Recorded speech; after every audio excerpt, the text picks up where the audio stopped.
I'm really excited to hear from our next guest, Steve Messri. He moved to the United States when he was 14 years old. He's built several different businesses, and he intertwined real estate along the way, and now he's doing real estate full time. Let's hear what he has to say.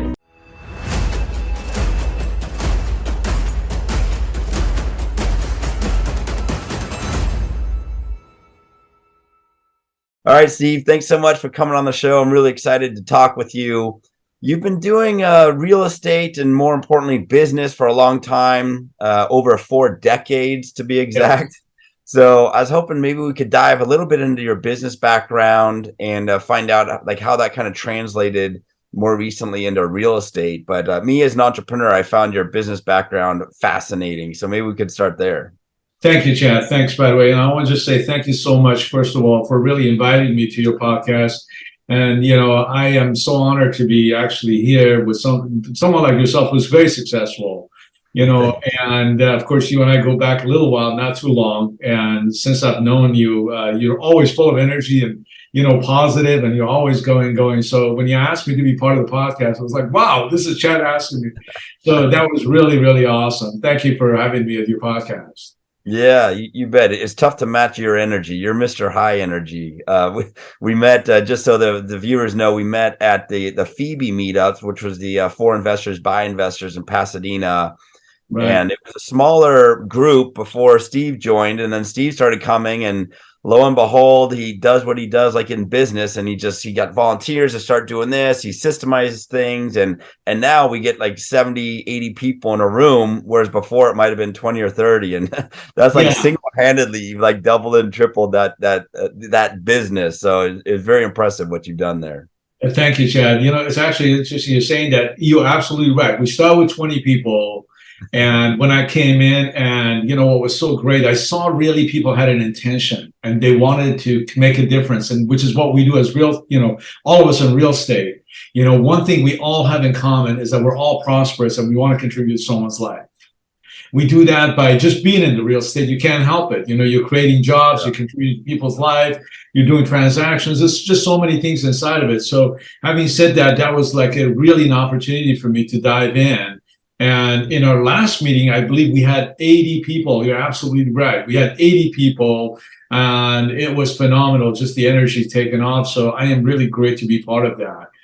And so I'll tell you a little bit about myself, kind of give you an idea. I just turned 61, and my journey started actually quite a while back. I came to USA when I was 14 years old. And I came alone. I came as a foreign exchange student. And I came all alone, and I went to a dormitory where other kids were living in this dormitory.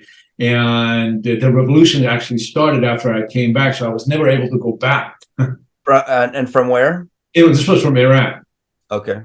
And this was back in the 70s, early 70s, or late 70s. You know, that's when revolution started. And so when I came and stayed in this dorm, I completed my high school there, and I think I was at the age of 16, I had my own first apartment. And so I was done with school. It's like, what do I do next? So I started working for a restaurant, and that didn't work out too well. So I needed a little bit more. So I went out and got a job for just commission only. You know, and really, my parents, was sending me money. I said, stop sending me. I want to get on my own.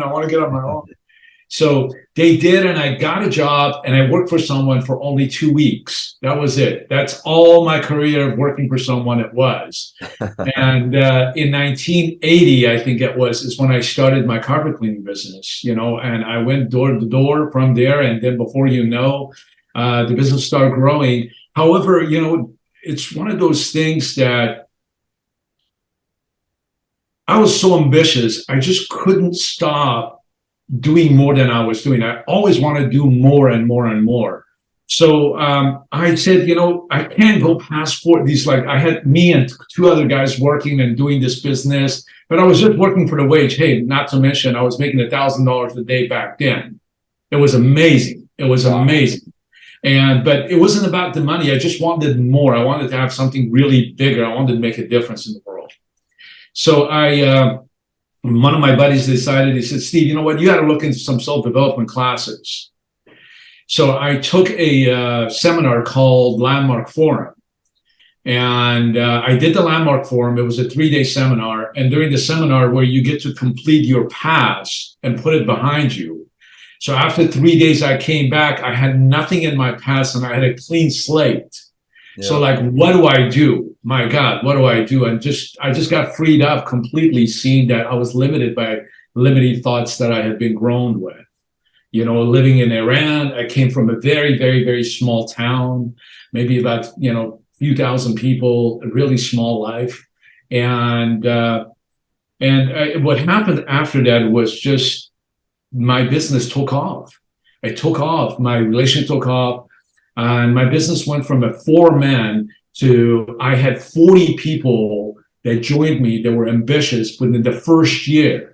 And they all wanted it to know what I do. So I started training, developing all of those people in the carpet cleaning businesses, and got all these profit centers going out and just raking it in.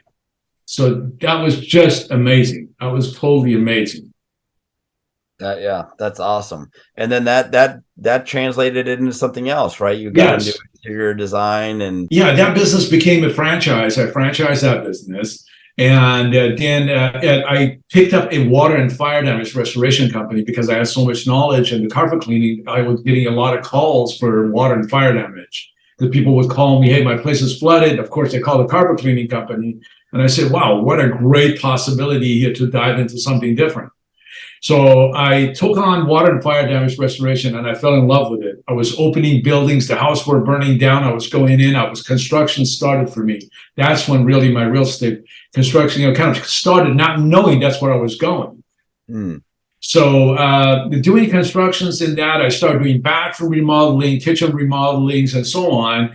And I also come from a line of artists. My family are all artists and musicians and so on. And so I had a lot of talent inside of drawings. So for some reason or other, I just got drawn into the inside of the houses, and I'm looking at the inside of these houses, and I'm saying, and these are multi-million-dollar homes that I'm working on, because insurances would turn claims over to us were huge. And I said, there's got to be more. There's got to be more I can do, something that I really can be lit up about. So I started working on doing interior design. And then I had a showroom in downtown Los Angeles. And before you know, I started importing some of my own goods from other east of the countries, and China and India, fabrics and so on. I created books, and I created models and how I wanted the houses to be interior design and so on. And having all the knowledge of the background, I brought the architect that was on the outside of the house, I brought it inside the house. And I kind of created a brand that was something different than other interior designers never do. So again, before you know, I was just giving back, and I started having classes, and I had all these designers wanted to join me. So opportunity again knocked on my door. And by now I think, probably in my late 20s or something, closer to about 30s, and I got married, and 3 wonderful kids. You may know a couple of them, of course, and very, very successful now. Of course, they're in their 30s. And so the interior design business took off, and I started giving people, because I had done franchises before, so I created profit centers, again, all around the country. So I distributed all my products to them, and they started carrying my design line of design. So that was awesome. And now I was making money. So here we were making money, and things were going awesome. And we said, okay, what do you do with all the money? What does everybody do with their money? They invest it. Real estate, baby. Exactly. So at that time, not knowing this was when the market was really high, and I'm not sure it was 90s, so that was really high. It's been a while. And but I bought at the high of the market. In fact, I bought some duplexes in Long Beach, right on the beach. And I bought some places in Arizona. I bought in Pasadena. I bought several places. I just kept investing. And with all the other money I had left over, that was still, I'm going to say, it was young and stupid. But I took the rest of the money and put it in the stock market. And boy, I tell you, the bubble crashed. Double whammy. It was not expected this would happen. Yeah. But yes, the bubble burst, the market crashed. And within 1 week, I went from being a multimillionaire to like literally no money at all, a few $100s in the bank. Wow. And we went to a wedding that one evening and came back home and our house burned down. Oh, no. Oh my gosh, no way. So, like, really, I was asking God, are you, and literally, we became homeless. Wow. Homeless. I mean, and I say that that's crazy, but really, that's what took place. We, whatchamacallit, that Red Cross picked us up. Red Wow. Cross picked us up. They gave us 6 months worth of living. But one thing I knew they couldn't take away, no matter what the failures were. Of course, success only comes with failure. Mm-hmm. There is no success without failure. There is no, and it's a roller coaster. It's never steady. It's up and down. Yeah. And I think that was, for me, that down part was really the peak. That was the peak of it all. So in spite of all those setbacks that I really had, it didn't take me long to get back on my feet. And I refocused into the business this time. I just said, okay, because, people told me, don't buy out of state. Don't buy out of state. This is what's going to happen. You're not going to be able to do it.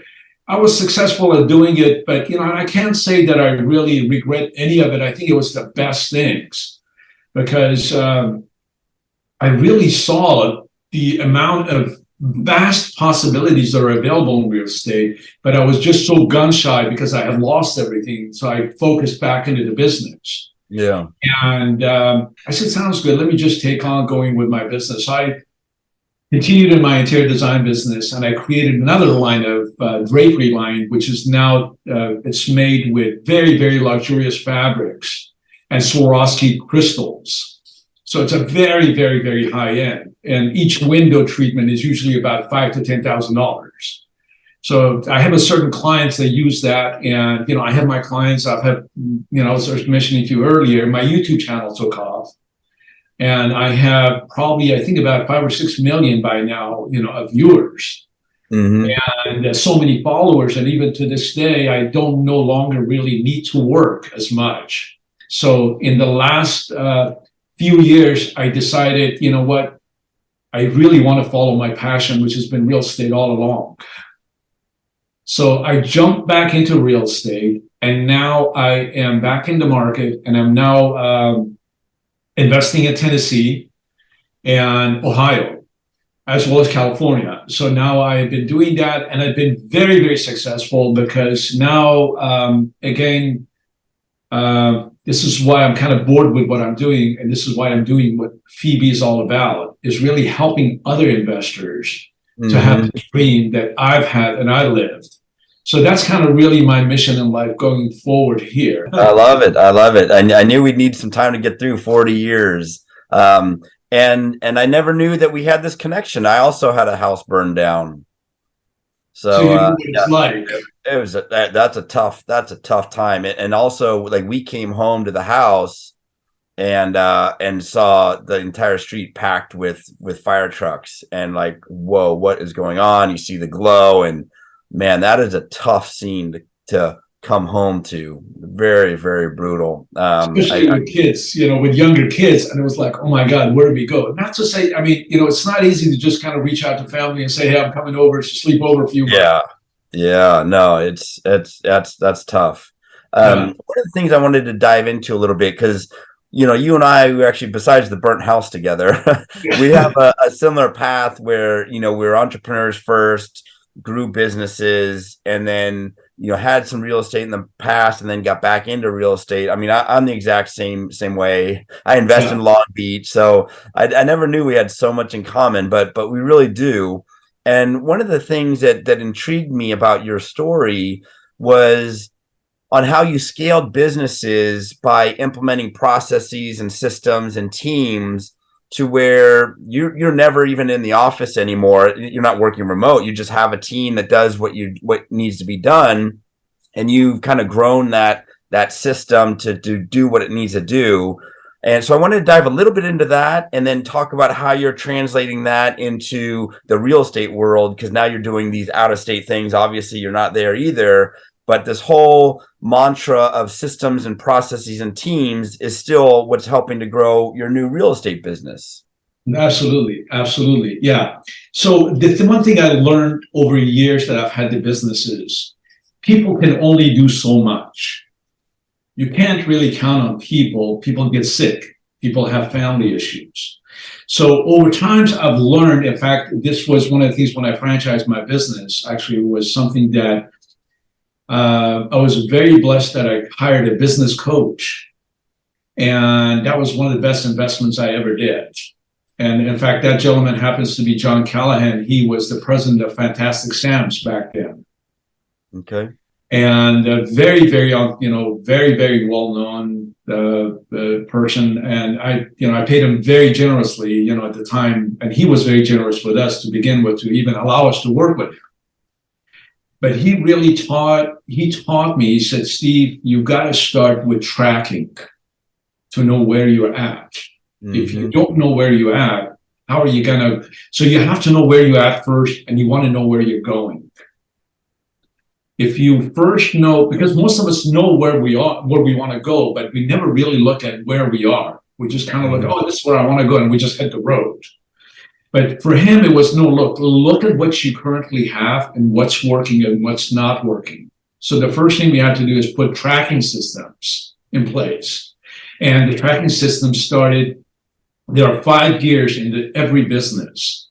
One of the first one is marketing and sales. So learning marketing and sales and putting tracking system in place to see if your marketing is working or not. Like I would be doing 50,000 flyers a week and I would have all this work come through. But then after a while, it was like, wait a minute, we're still doing it, but we're not getting as many leads. What's going on? So he said, okay, let's look at the ads. So we start tracking what's going on and where the leads are coming from. Yeah. And once we learned that, then we found out how many people we lose during the call, the initial call, how many people we lose before we even visit them, and how many people we lose after we get to their home. Okay. So watching that and using that, it took it into sales, because sales is the second part of it, which is like, okay, now we got to the house. What are we doing that are not selling? So just kind of taking it apart again and again, we found out that if you want to sell someone, people don't like to be sold. They like to make choices. Sure. So instead of selling them, we started creating a choice buying. So it was like either choose A, B, or C. Our sales doubled the minute we did that. Wow. And was this with the carpet cleaning business? Exactly. Okay. Exactly. It was just a choice. It was like, hey, you want to take this, this, that. And they would just go, okay, well, I don't want that. And most people went with the middle package. Yeah. Was that when you were offering like a $20 house cleaning that no one back then? No one chose the $20 house cleaning package. We would used to go in and we used to do 5 rooms for $24.95. And we would walk away with $500 at the end of the job.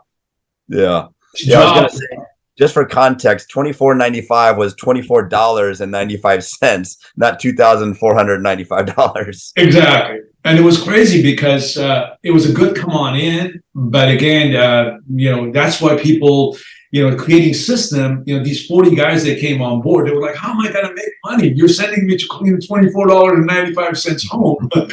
They didn't realize the system that I had created gave them the tools to sell. And before they know, hey, they're making $500 a day. I had people lined up waiting to go to work. Wow. It was phenomenal. So you have marketing and sales, and then that was one of them. So exactly, this is one of the gears. The second gear was hiring and development. Okay. Now that you've got all the sales and all this marketing working, you have to have people that are going to really want to do the job. Okay. So now how do you find your people and how do you develop them? And one thing, I've never had employees in my life. I've only worked with 1099s all my life. So I created that opportunity for them by training and developing them in a self-development that I've been a part of for the last 40 years. doing the landmark forum, really, even to this day, I probably invest about 10 to 15 hours a week, just self-development, ongoingly, listening. Just this morning, first thing I wake up, put on the pump it up, success, man, no going back, burn all the bridges, go forward, this is it, kind of a thing. So it's just kind of that mental attitude that you have. When you set up that mental attitude, anything you can conquer. Anything can be conquered. Yeah. People ask me, how can you take so much time for yourself? How do you go 3 times a week out surfing? Because when I'm surfing, I am really having the best time of my life, and I'm analyzing everything I need to do. So when I come back in, I'm not doing any work. I'll just go right directly to what needs to be done, rather than trying to look for this and look for that and look for that. I just go to the right person, to the right, and say, hey, can you get this done? And they tell me yeah or nay. I'll find the connection, connect the dots together, and boom, next thing happens. Sure. So self-development was, the hiring and development is another gear that's really required inside of any successful business, okay? Now, if that gear is working, the next problem you're gonna have is going to be collecting and using money. Because now you gotta take care of all these people and make sure they're paid well, but at the same time, you're using your money correctly. And, so you really have to finance this together. So this is, again, goes back to collecting money and being able to use it properly. So, for example, one of the things when we were doing in the water and fire damage restoration, we had a ton of this money come into us in big chunks. And so instead of just parking money aside, we used to put it in CDs for like 3 to 6 months. So we would gain extra interest from it all in the meantime. And then when you distribute it, hey, we still made a few $1,000s or a few $100s a month cash flow out of that money. So being able to really learn how to use the money is really a big way of succeeding. Most people that become millionaires, they learn how to live on 30% of their income rather than 100% of their income. Yeah. The ones that are really know how to do it, they live on what they need rather than what they just desire to have. So, and therefore, that's one of the other gears that really was very important for me to learn that. The fourth gear was customer satisfaction. The smallest gear is all.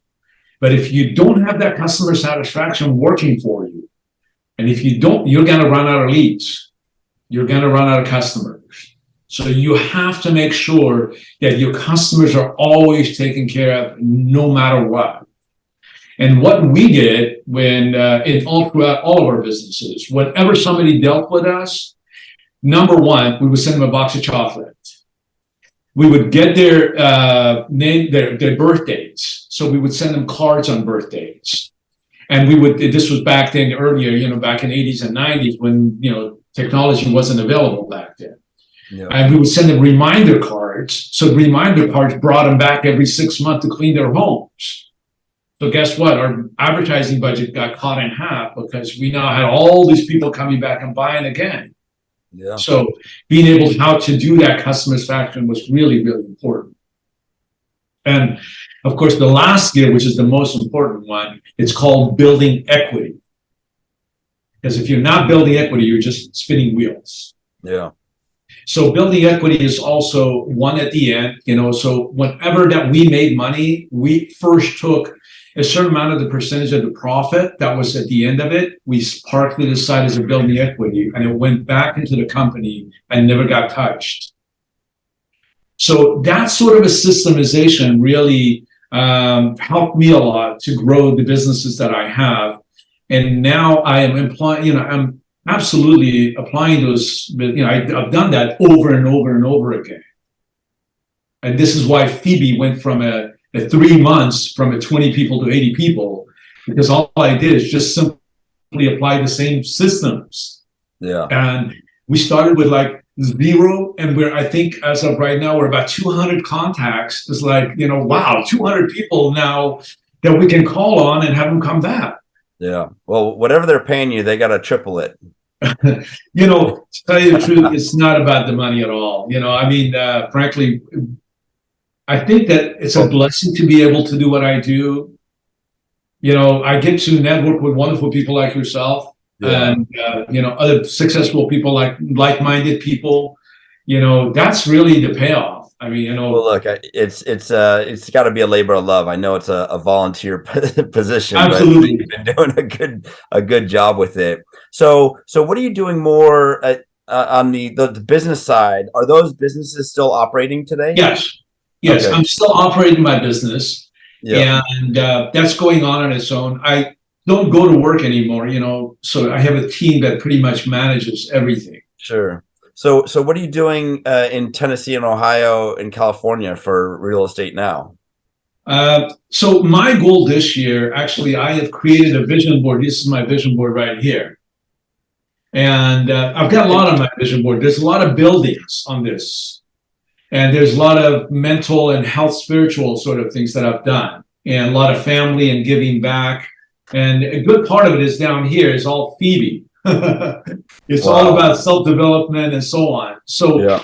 my goal right now for this year is something I've learned over years and years, and this is why I'm so successful inside of the real estate business, is I don't act with emotions anymore. It's more really a calculated risk. Sure. And in order for me to do calculated risk, you have to do a lot of due diligence. Just this year alone, my goal is to buy 40 more doors that I own and operate cash flow at $500 per door this year. That would Okay. give me about $20,000 in cash flow, positive cash flow. That's kind of the game. That's one of the games I'm playing. Yeah. Not to say that, I am not playing a bigger game than that, but that's absolutely one of the games I'm playing. But so for this year, I have promised myself the first quarter is all going to be about me educating and Yeah. learn. Right now, we're at a very, very, very phenomenal time in our life in entire real estate, industry and business has been. I mean, we're in the highest technology ever been before. We have the AI now that's coming into play. So we're totally moving to a whole new level and way of living before we're going to be replaced. I hope that happens in my lifetime anyway. I see it happening. They're saying by 2045, AI should be able to replace human beings. Wow. So, which is awesome. I'm kind of excited to see how that's going to work out. So, having that much technology available in your tip of your fingers right now, it's time to really find out how you can use that going forward. So I am putting a lot of energy in trying to go and educate myself on all the different areas of real estate, especially now with multifamilies. Multifamilies is one of the big ones coming up. I am registered now to go to the real estate guys actually in Texas. That's Good, coming I'll be there. up. Oh, you'll be there as well. Yeah. That's one of my mastermind groups. I'm part of their inner circle. So Oh, wonderful. I go to I think that'll probably be my fourth or fifth time going to that conference. But yeah, so for anyone that's looking to learn more about the nuts and bolts of syndication, that conference is the secrets of successful syndication in Dallas in March, and we'll put that in the show notes. But yeah, it's a great conference to go to also to just a network with really good people. Probably about 400 people will be there. Absolutely. And I understand that these are people that really invested quite a bit. I mean, these classes are not cheap. There are courses out there for a few $100s, but this doesn't happen to be one of them. So it's a few $1,000. Yeah. But so it's kind of like, that's what it's called investing in yourself. Sure. I find that be the best way for you to invest. First, invest in you. Invest in you, in your mind, in your spirituality, and your being able to really grow on the inside is what's going to give you growth on the outside. Yeah. So that's kind of what I am doing right now. And I think that there is a trend that's about to happen, and I'm seeing it already, that the commercial real estate and the multifamily are definitely going to take a correction. And if you dare to catch the ball, believe me, you can definitely ride it up, because this only happens maybe 2 or 3 times in your lifetime. And I know it has happened. This is the 3rd time it's happening in my lifetime. Yeah. This Yeah. happens literally every other 10 years or so. Well, that's one of the last things I wanted to ask you before we wrap up is now that you went through the real estate crash and corrections in the early 90s, and now we're in some uncertain waters right now. What kind of connections or corollaries do you see between what was happening then versus now? Because I know you're still actively buying real estate, but Yeah. do you see any differences or similarities between what you went through before and what we're going through now? I tell you frankly, it's a good question, by the way, great question. Because what happened back then, which is what's happening now, is the banks start loaning. The banks start tightening up. Banks said no more money. And so you have to be really smart about raising money, because now only guys that gets to play is going to be the big guys. Mm-hmm. Most of the small guys are going to fall out of the game because there's no more money. I used to go back then. We used to go as long as you could breathe, and you had a pulse. They give you up to $1 million. Yeah. This happened recently again, right? I mean, just till about a couple of years ago, they had no papers, no requirements, no nothing. It's just, okay, just sign on the dotted line and we'll give you the money, right? Now you try to go get a loan. Forget about it. They want your whole family, tree, social security number so they can give you a loan. Yeah. I literally just went through a refinance on one of my commercial properties, and it took 4 months and 115 documents that I had to give them for one refinance of a property. Not Absolutely. 115 pages, 115 documents. Absolutely. I mean, it was so painful to have to go through that process over 4 months. But like, you have to do it, right? Yeah, I had to refinance the property. It wound up in the end being much better than what I had before, but it was a very painful process. And so I know what you mean right now. There's a lot of scrutiny on the lending side. I know on some of our projects, we're getting creative with seller financing. Yes. Sellers are definitely open to doing that, and that opens up a lot of doors to still get deals done and still have them make sense. So it's like anything else. There's things are always changing, and you need to be able to adapt with that change, right? You like, what got you here isn't going to get you there type of mentality. So for us, CSQ Properties, we're still very active in the market, but we can't do deals today the way we did them even last year, and so that Absolutely. Is continually changing. But that's what makes you successful. See, it's that 130 pages or 130 documents that you have to get to someone. That's what really makes you a seasoned, successful investor. Most of us give up and throw our hands up in the air. Oh man, I wanted to give up. I wanted to give up like 50 documents in. Absolutely, I couldn't believe the stuff they were asking for. Exactly, exactly. But you're right. I mean, like, look, guys like you and I, we have to dig our heels in. We know where we want to go, and we just got to keep forging ahead. And you got to keep getting through it. And then when you get on the other side, you can look back and know that you gave it everything you had, and you have no regrets. Then that's what Jesse Itzler always talks about, and that's I live by that. And so even though it's tough at times, you gotta keep forging ahead. One of the things that I live by is Napoleon Hill. He says, anything that your mind can conceive and you believe, you can achieve. Yeah. But you really have to believe in yourself, because there will be days that you're gonna go, oh my God, what have I got myself into? But you cannot give up. You just gotta believe at the end of the tunnel, there's gotta be a light. Like, you gotta keep knocking on the doors, and the door will open up. You just have to face whatever fear it is in the way. Yeah. But once you're past it, and again, you found your way to the ocean. You found your way to the ultimate, and that's where a lot of us just kind of fall off. Yeah. But those of us who stay on with it, continue to succeed. And of course, we have a responsibility as those leaders, by the way, also to make sure that those of us who are left behind get a part of what we're doing. And I think that's what my mission is going to be for the rest of my life here. I know that's what I'm up to, is to really train and develop other people to become better at what they're doing, to become really good at this real estate, because it provides security, it provides definitely a solid future. Yes, it is hard. Nothing is easy. No job is easy. There is no easy money to be made. There is no quick money to be made. But Yeah. if you're persistent and you have the positive mental attitude and you don't and believe in yourself and just know that this is what you're up to, just don't give up. You'll get there.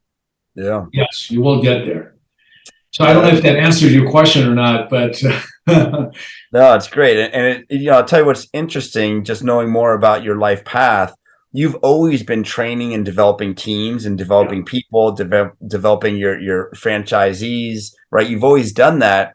And now you're just doing that on a much bigger scale. And you're not only working with your smaller group of people that work for you, you're doing it to everybody that wants to hear your story, real estate investors or business people, teaching them what you know, and then they go and they implement it in their own circles. So I mean, I can see you're having a much bigger impact on the world for that matter now, and it's exciting to see. I know it's what your mission is, and I'm just happy to be in the stands watching, because it's you're doing a great thing.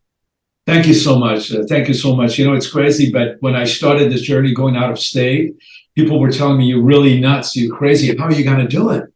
But it has, it's just being able to, again, systems. That's what's going to make you grow. People love systems because they don't have to think about it. Yeah. And if you create system for people, they feel successful inside of it, and they want to be working with you more and more because you made it easy for them. Yeah. So for people that want to learn more about what you're doing or learn about how you do the things that you do, what's the best way for people to get in touch with you or to follow you?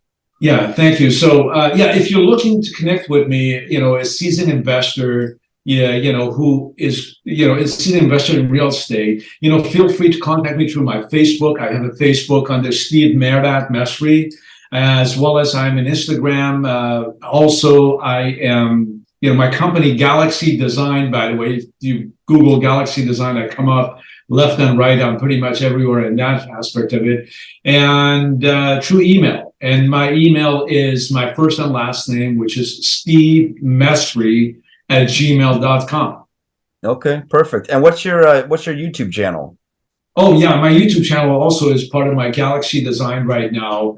I am going to be starting a new YouTube channel, and I'm hoping that we can do something together, of course, things like this where we're starting up a podcast and a YouTube channel similar to yourself, that we want to have more people really be part of it. So It's not so much about, it's just them getting, how can you contribute to other people's lives? So, yeah. All right. Yeah. Well, look, once you get up and running, and I know you will, I'd be happy to help you out however I can. I appreciate that, Chad. It's been a pleasure speaking with you. Thank you for having me in your channel. I am looking forward to spending more time together and seeing you, of course, at the conference. Yeah. All right. Well, thanks so much, Steve. This has been great. I really appreciate it. All right. Thank you so much. Have a wonderful rest of the day. All right. I loved hearing more about Steve's story on how he really built out these businesses and intertwined real estate at the same time. And now he's doing real estate full time in order to help other people with his mission. That's what CSQ Properties does when we create freedom through passive income for others. If you'd like to learn more, check us out at csqproperties.com, and you can also check out what Steve's doing at the show notes below. Don't forget to subscribe, and we'll see you soon.